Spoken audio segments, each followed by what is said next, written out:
नमस्कार शेतकरी मित्रांनो, गावठी फार्म या आपल्या यूट्यूब चॅनलवरती आपल्या सर्वांचं स्वागत आहे.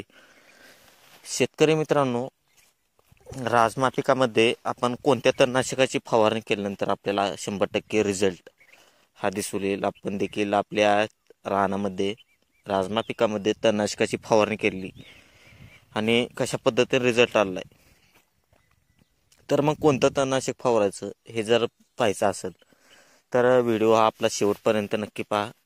आपल्या चॅनलवरती जर आपण नवीन असाल तर आपल्या चॅनलला सबस्क्राईब करा आणि व्हिडिओला लाईक नक्की करा.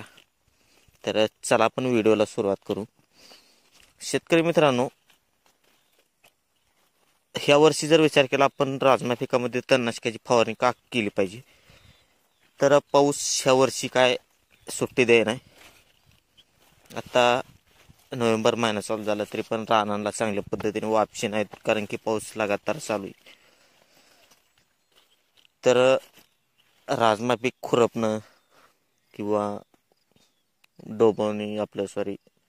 कोळपणी करणं हे जरा शक्य दिसत नाही, कारण की रानाला जसा वापसा पाहिजे मशागत करण्यासाठी तशा पद्धतीने आणखी वापसा काय दिसून येत नाही.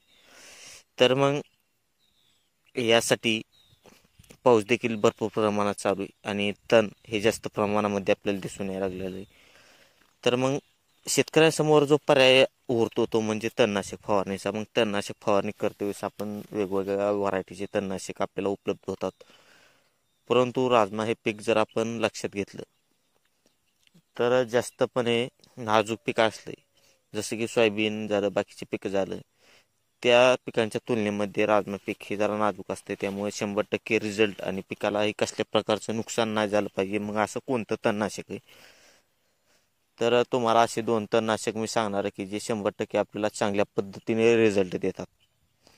तर सर्वात सुरुवातीला जर आपण विचार केला तर फ्लेक्स हे एक तणनाशक आहे. आपण हे एक तणनाशक वापरू शकतो. याची मात्रा किती वापरायची, तर 40 मिली प्रतिपंप या प्रमाणामध्ये आपण याची मात्रा वापरायची. दुसरं जे तणनाशक आहे ते तणनाशक आपण सोयाबीनमध्ये बरेच शेतकऱ्यांनी वापरलं असेल, ते म्हणजे आमोरा देखील हे तणनाशक आपण राजमा पिकामध्ये वापरू शकतो आणि अशा पद्धतीने रिझल्ट हा मिळू शकतो.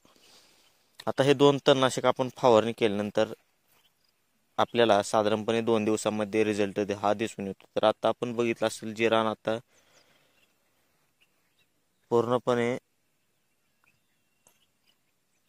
जे तण आहे ते करपून गेलेलं आहे. 2 दिवसामध्ये किंवा 3 दिवसामध्ये आपल्याला याचा रिझल्ट हा चांगल्या पद्धतीने दिसून येतो. परंतु फवारणी करते वेळेस काय काय गोष्टीचं लक्षात ठेवणं अत्यंत महत्त्वाचं आहे. की पहिली गोष्ट जर विचार केला आपण तर पाणी स्वच्छ वापरायचं.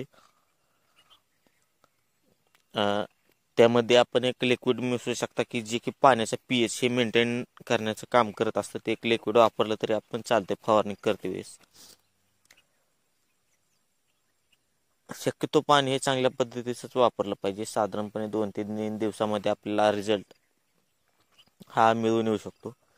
तर शेतकरी मित्रांनो, व्हिडिओ कसा वाटला, व्हिडिओ जर माहितीपूर्ण वाटला असेल तर आपल्या व्हिडिओला लाईक नक्की करा. यूट्यूब चॅनलला देखील सबस्क्राईब करा आणि फेसबुकवरती जर पाहत असाल तर फेसबुक प्रोफाईलला फॉलो नक्की करा.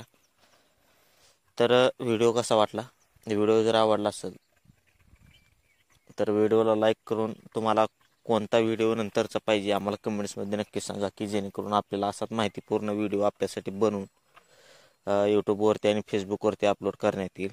तर धन्यवाद.